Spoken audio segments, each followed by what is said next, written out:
कैनेंस को तो आप जानते ही होंगे, पाकिस्तान का नंबर 1 चिकन ब्रांड। हर रोज़ लाखों लोग इसका चिकन खरीदते हैं, नगेट्स, कोफ्ते, सॉसेजेस और बहुत कुछ। आज इस ब्रांड का ईयरली टर्नओवर एस्टीमेट 30 से 40 बिलियन रुपए से ज़्यादा है। लेकिन क्या आपको मालूम है कि इसका ऑनर कौन है और उसने इतना बड़ा ब्रांड कैसे बनाया? आइए जानते हैं। ये कहानी है खलील सत्तार की। साल था 1964। लाहौर के एक कोने में एक छोटी सी पोल्ट्री फार्म के सामने खलील सत्तार बैठा था और उस वक़्त ना पास पैसा था, ना ज़मीन, ना और कुछ। सिर्फ एक सोच थी, एक ख्वाब था। एक दिन वो पाकिस्तान में सबसे बड़ा नाम बनाएगा।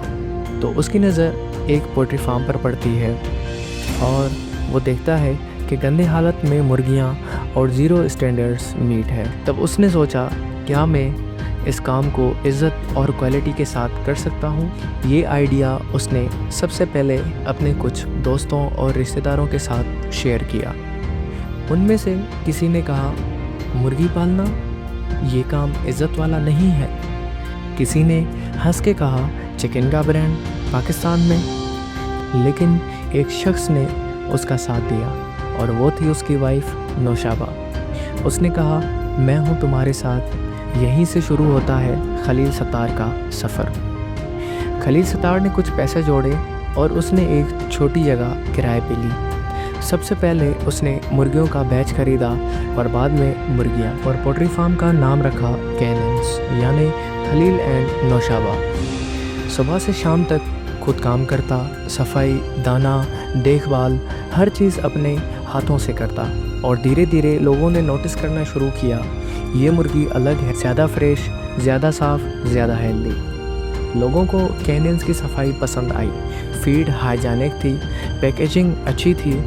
लोग दोबारा आने लगे, ऑर्डर्स बढ़ने लगे, हर कस्टमर नया कस्टमर बनाता गया। और फिर खलील सत्तार ने सोचा, सिर्फ फार्मिंग नहीं, मैं पूरी चेन बनाऊंगा। अपना फीड बनाया, अपना हाचेरी, अपना प्रोसेसिंग प्लांट, हर स्टेप उसने अपने कंट्रोल में कर लिया, यहाँ तक कि वर्टिकल इंटीग्रेशन भी। उस वक़्त पाकिस्तान में किसी ने नहीं सोचा था कि चिकन का एक ऑर्गेनाइज ब्रांड भी बन सकता है, लेकिन खलील ने सोचा और कर दिखाया। 1990s में जब किसी ने रेडी टू कुक का नाम भी नहीं सुना था, खलील सत्तार ने नगेट्स, सॉसेजेस और रेडी मील्स लॉन्च कर दिए। हर घर में कैनेंस दिखने लगा। आज कैनेंस पाकिस्तान का नहीं, दुनिया का ब्रांड है। 30 से ज़्यादा मुल्कों में एक्सपोर्ट होता है। एयरपोर्ट, होटल्स, सुपरमार्केट्स, जहां पाकिस्तानी वहां कैनेंस। इतनी कामयाबी के बावजूद खलील सत्तार ने कभी मीडिया में शोर नहीं मचाया, ना इंटरव्यूज़, ना स्टेज पर तारीफ़ें। बस काम करता रहा और काम बोलता रहा। आज जब आप अपने फ्रीज़र से कैनेंस का पैकेट निकालते हैं तो सिर्फ़ एक प्रोडक्ट नहीं होता, वो एक शख्स का ख्वाब होता है, जो एक पोल्ट्री कॉप के सामने बैठ के सोचा गया था कि एक दिन पाकिस्तान का सबसे बड़ा नाम बनेगा। ये थी कहानी खलील सत्तार की। लेकिन इससे हमें क्या सीखने को मिलता है? स्मार्ट लोग कमेंट करें और चैनल को सब्सक्राइब करें। मिलते हैं नेक्स्ट वीडियो में, तब तक के लिए